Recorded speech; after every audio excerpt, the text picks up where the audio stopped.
Welcome back to Locked On Women's Basketball. You are listening to episode 8 of our WNBA Retrospective series, a historical look at the greatest draft prospects in league history. Today, we'll discuss Diana Taurasi, the all-time leading scorer in WNBA history, and up to this point, the greatest shooting prospect to enter the W in league history.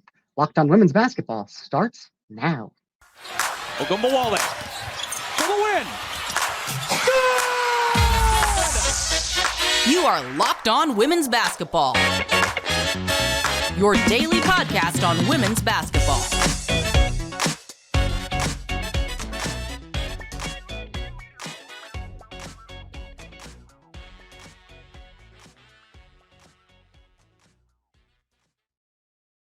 Welcome. You are locked on to women's basketball.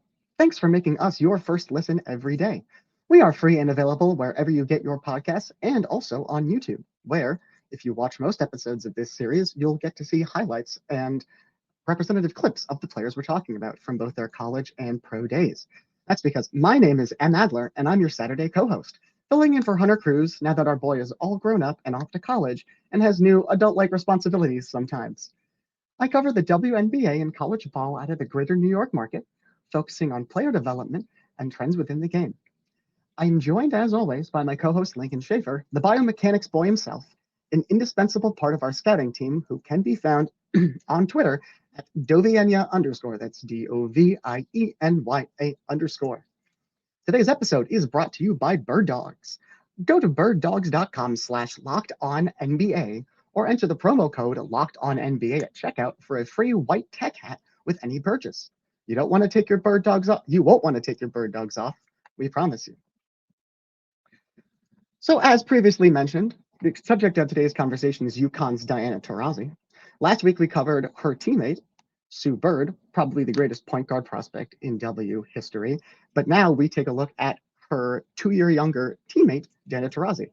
She came to UConn, flashing back to the early aughts, she came to UConn as an super elite recruit, one of the best in the nation. It was expected that she would start UConn, and she did just that. As I mentioned last week, her sophomore year was the only one she spent as a regular starter alongside the kind of talent we think of when we think of UConn dynasties, playing next to the four players who were top of the first round picks in the 2002 draft. And in that season, she shot 55% from the field and 45% from three on ridiculous volume. Almost half her shots were three. For her UConn career, almost half her shots were three. That season, she also was, I believe, second or third on the team in scoring. A team, again, loaded with Sue Bird, Shea Ralph, Swin Cash. You get the picture. So now let's go back to 2004. At the end of her college career, she was coming off a three-peat of national championships at UConn, which two of them she spent as essentially the only WNBA prospect on the team. There were other WNBA players, but none of them were stars. Really, none of them would come to even be full-time starters, as opposed to the talent she was with on the 2002 team. I do not want to say that she single-handedly led those teams, but it is fair to say that as she went, those teams went, and as much as Candace Parker, as we'll talk about in a couple of weeks, as much as Candace Parker was the fuel of Tennessee's quick resurgence to back-to-back natties in the late aughts, so too was DT responsible for the 2003 and 2004 championships at UConn. If you're listening to this, you're probably familiar with her game. But even so, you might not be aware of what necessarily was thought of her coming out of college. Lincoln, before we get into going into the scout on her game, can you talk to me about how the general public, the consensus, the hype was around her coming into the 2004 draft?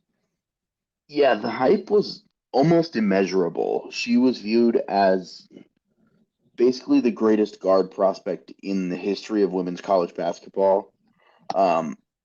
People were saying that she was going to be like the LeBron James of the WNBA, the Magic Johnson, the Larry Bird, in terms of raising the Q rating, raising the ceiling of the league.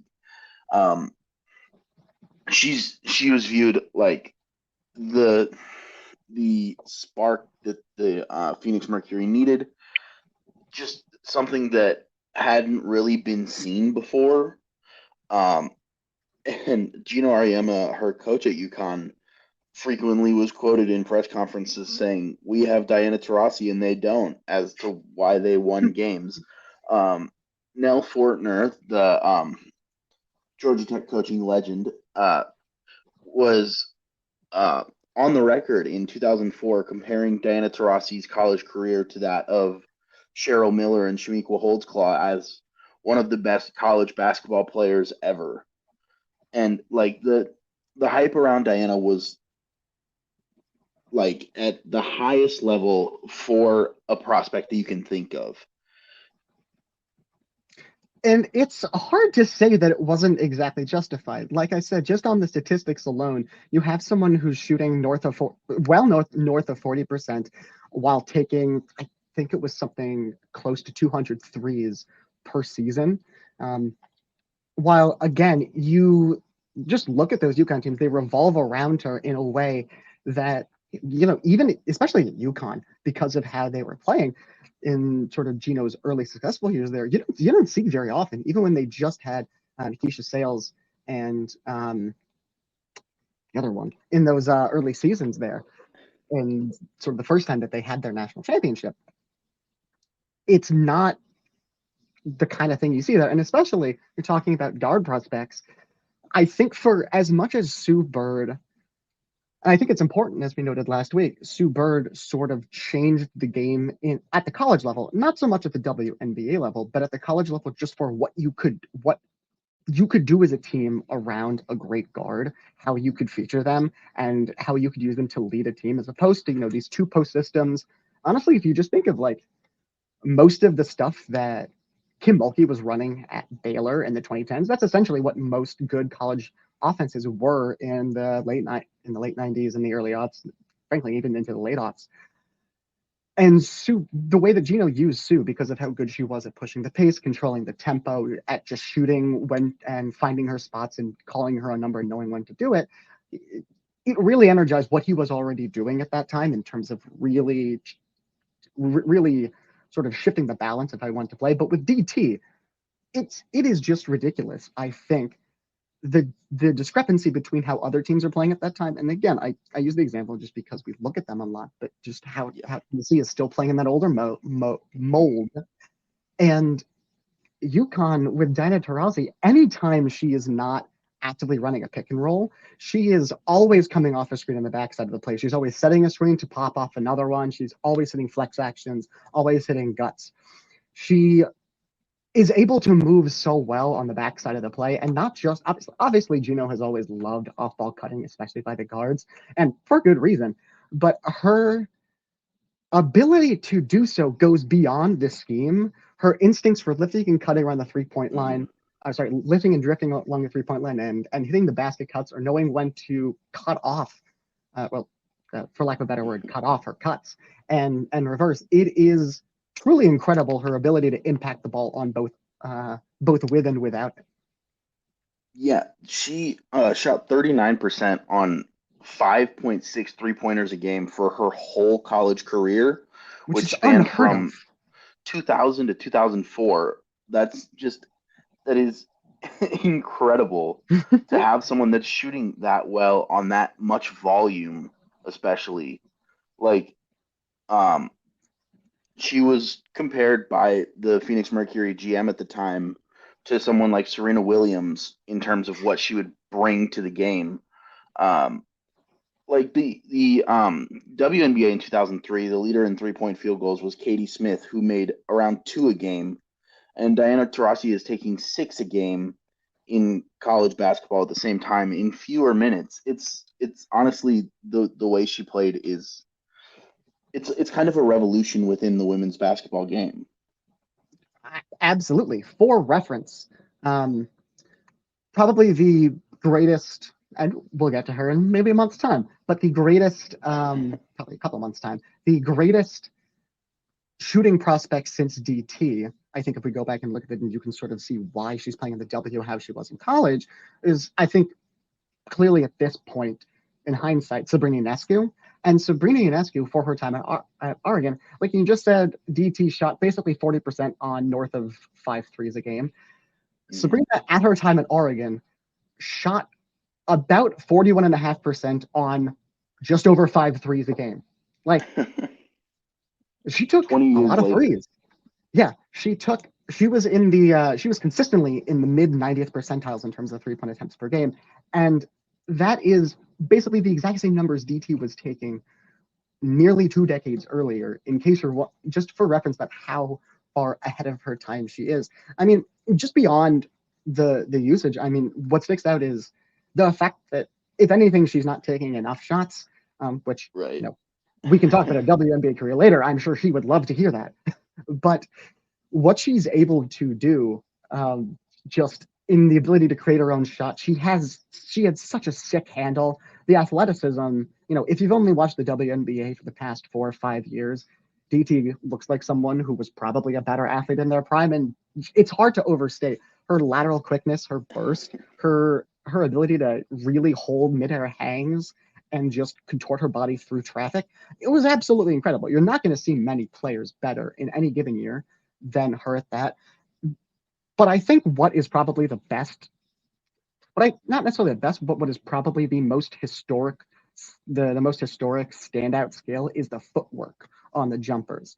There is no one who is going to have cleaner footwork, both on their catch and shoot jumpers and on their pull-up jumpers, especially from 3. You can tell that there is just so much power and lift that she gets off of them. And the footwork and the form, every part of her body is exactly the same on catch and shoots, on pull-ups, even on the occasional movement shot she takes.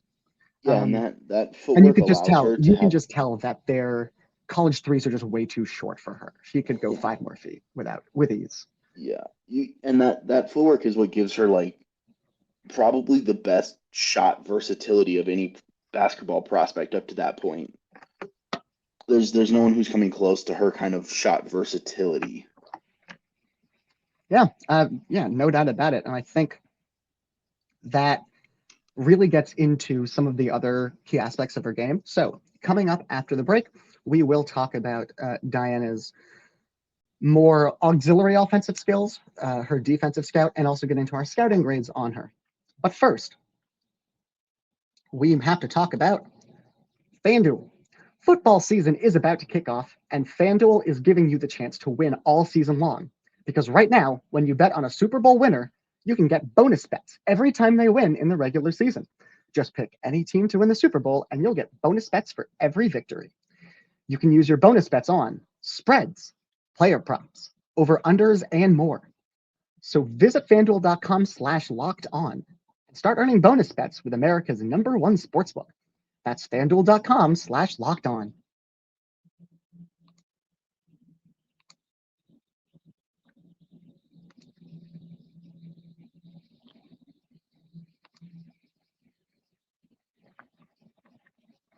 Welcome back. I'm your host, Em Adler, and thank you again for joining us. So we just talked about why Diana Taurasi is probably, I would say, the greatest scoring guard prospect ever, but I think that's a little glib. She is the perfect scoring guard prospect. I don't really think there is much you can ask for, especially because when we see guards like this, sometimes, I shouldn't even say sometimes, a lot of the times, the rim pressure isn't quite there. They're so good from 3 and they're so good at, getting off their short middies, but there's not a lot of rim pressure. See Bird, Sue.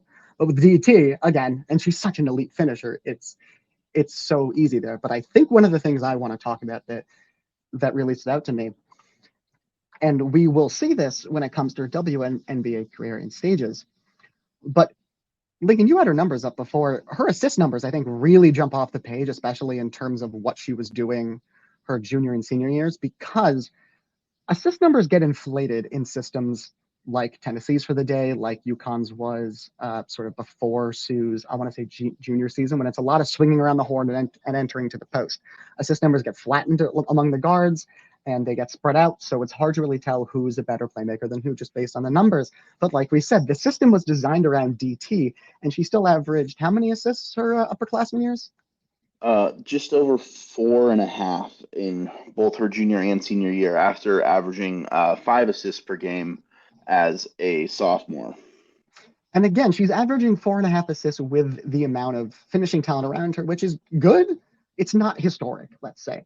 Yeah. And I think one of the things that really stood out to me in terms of trying to project to the W career, because what you want to see with this guard is, this is an elite off guard just in basically every way, and scalable, impacts with and without the ball, but how much are they helping their teammates aside from just relieving defensive pressure? How much are they actively doing that? And I think both in the numbers, and I'm sure you saw this in the scout as well, her passing, it's not point guard level, but she gets such strong velocity on her shot, on her assist. She's able to pass the ball from such a variety of angles, and she seems to be really, really good at manipulating, at finding specific defenders that she wants to read and manipulate and doing it when she can. And for me, that means that there's a lot of levels of projectability there, just because that means you have the underlying skills of processing, of the spatial awareness to work around them. And, I think that is something that you can project off of. Yeah, absolutely. She's, for an elite scoring guard prospect, she's a great passer. That's something that, like, you don't usually have that combination of skills. Like we talked about Sue Bird last week and her, like, innate ability as a passer, but she's nowhere near the scoring prospect that Diana was. And, like, just to see that level of shooting and that level of passing, to be able to break defenses down in a variety of ways, is incredible. It's insane to watch, especially when you're watching 9 players play 2002 basketball and then Diana Taurasi. It's shocking. And the one thing I'll say before we move on to the other side of the court is, obviously we mentioned all the things that make her elite, perfect scoring guard, 2-guard, whatever you want to call it. The other thing that is interesting, just like the final skill that not even you ask most guards to do, but if they can do it, wow. She's also a really good guard screener.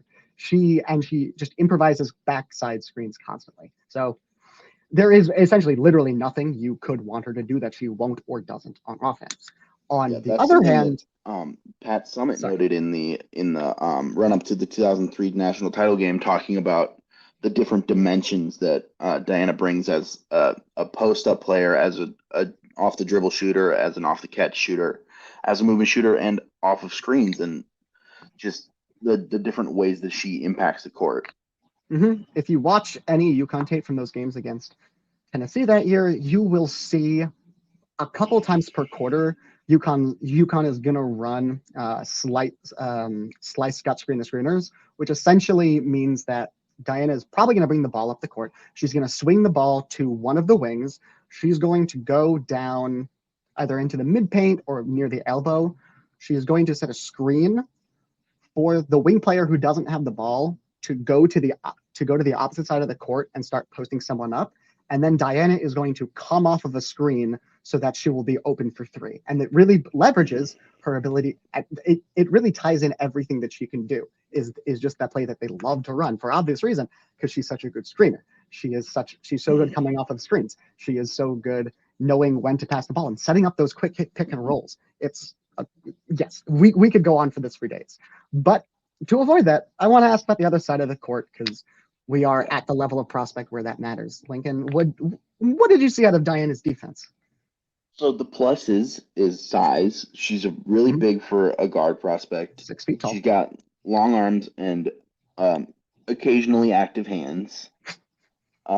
She's not terribly fundamental in any way, but she has a penchant for making plays, while also being maybe the best in the history of basketball at jumping up and down in one spot to make it look like she's doing something. God, one of the things that really stood out to me about her defense, we talked about her offense and the level of athleticism she shows and what everything she does requires. It's very obvious that she is an elite athlete, especially for a guard, even for a wing, in basically every way, shape, and form. If you just watch her in 2023, it's one thing, but that's not what it was 2 decades ago, obviously. But when it comes to her defense, I have almost never seen someone who is so apathetic to the concept of side shuffling, to the concept of picking up their feet, even to the concept of literally bending their knees Whenever she Yeah. is defending someone, it could be who has the ball. It could be in a pick and roll. It could be just on a drive off the catch. Hell, it could be just like reaching in to do some help. She is never going to like jog or run there. She's just kind of going to stand straight upright, almost with her knees locked, and just kind of bounce over. Yep. It It doesn't saves make energy. I'll any give her sense. that. It saves energy. I'll give her that. I mean, the crazy thing is like sometimes when you look at her, like occasionally, very occasionally trying on defense, like she has really good. She has really good closing speed. She's able to, one of the things we actually see in her W career is she's actually really good at these chase down blocks, at these blindside plays that you make out of the post as sort of like a wing helper. I'm not saying she would be good at anything else defensively. I can't say that one way or the other because frankly, she was just, I don't want to be rude, but she just couldn't give a crap to actually try to do any of it. The most incredible thing to me, and Lincoln, I know you have a quote on this or something. The most incredible thing to me is you're playing for Gino Auriemma, who at this stage in time is going berserk and screaming from the sideline the entire game. I don't know if I can emphasize to listeners enough how good you have to be on offense to be demonstrably lazy as hell on defense and still not have Gino bench you for 4 straight years. Yeah, it's really funny to watch Diana Taurasi play defense at UConn and then to see Gino Auriemma react to Diana play defense. It's like it's funny, but it's really annoying too. I really get where Gino's coming from because she shows at times she has incredible recovery speed. She has the length and the athleticism to be a defensive playmaker, but she just doesn't care. She says, "I'll let you get 2 because I'm gonna go get 3 on the other end." It's so weird.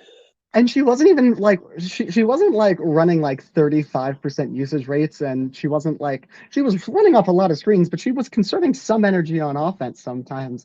It's not like there was nothing left. But with all that in mind, after the break, we will give our full scouting grades and we'll dive into her WNBA career. I have a note here that says, spoiler alert, it was pretty successful. Pretty good.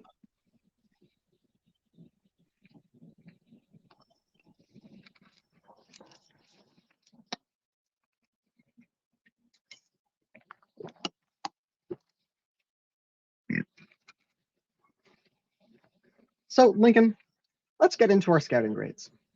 But first, for those of you who are unfamiliar, we use the baseball scouting scale, which goes on a 20/80 grade scale that is just aligned to a normal distribution curve. So technically a 0 and 100 aren't possible, but in the course of human history, there should be one player who plays women's basketball who is a 0 and one who is an 100. So we simplify everything to 20/80. A 40 grade is an average WNBA contributor and a player that contributes on an above replacement level. 45 is a top end backup. 50 is your average starter on any given team. 55 is an above average starter or a good starter on a title contender. 60 is a perennial all-star caliber player. 70 is a perennial all WNBA caliber player. And finally, 80 is reserved for players who year in, year out are MVP candidates. So now that we got that out of the way, Lincoln, what do you got? I have her as a nice, strong 70. If she played any semblance of defense, it would be an 80. Like, if I could break it down, it would be she's an 80 offensively and like a 40 defensively, but the offense outweighs the defense so much because she just creates good shots for herself and for her teammates every time that she touches the ball. Mm-hmm. And whether it may even look like a terrible shot, but it's going in 43% of the time. Absolutely. No matter where she is on the court. It's just she's such an awesome offensive player. It's ridiculous. Yeah, and I'm pretty similar, and that's the thing about basketball weighing individual offense and defense is if you get a bucket, you get 2 to 3 possibly 4. But for the most part, 2 to 3 points for your team. It's just that's how that works. If you allow someone on defense, you're bad at defense, you allow someone to be in good position to get a bucket, they still have to A, convert it, most importantly, but B, they also have to make sure that they are not impacted by the 4 other players you're surrounded with. Like, the 4 players matter when you're playing defense in a way that they don't when you're scoring on offense. So for that reason, like, when we're doing this, we're going to see a bunch of elite offensive players who are not good defenders, and we're never going to see vice versa, even next week. So for that reason, yep, I have DT as a hard 7, maybe even in like a not quite a soft 8, but getting there. Just there is no doubt in my mind that seeing this player, this is someone who is going to be possibly the best offensive player in whatever league she plays in. This is one of the few players who you can watch and go, they could play in the men's league. Just at least given the height and the range. Yeah, the defense is going to be bad, but athletically, she should always be able to make an impact if she wants to. Now, did she ever want to in her WNBA career? Lincoln, did she ever want to? Did it matter? Not really, because she entered the league and didn't change at all. Like, most of the time you'll see someone's stats drop from their senior year of college to their rookie year in the WNBA. She averaged 16, 4, and 4.5 as a senior at UConn, and then entered the WNBA and averaged 17, 4.5, and 4, and within 2 years put up 25 points a game for a whole season. It's ridiculous how unbothered she is by the other 9 players on the court. It doesn't matter what you put around Diana Taurasi unless it's a referee. But whatever other players are on the court, she's just going to go score 20 points and have 5 assists. She's the best offensive player in the history of the WNBA, and I'm not sure how close it is at this point.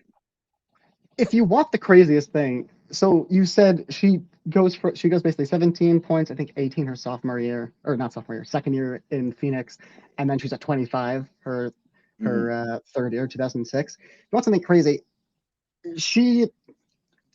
16 points for a rookie is a lot. Aaliyah Boston, for reference, is around 14 right now, and she's going to be one of the best rookie of the year seasons in recent history.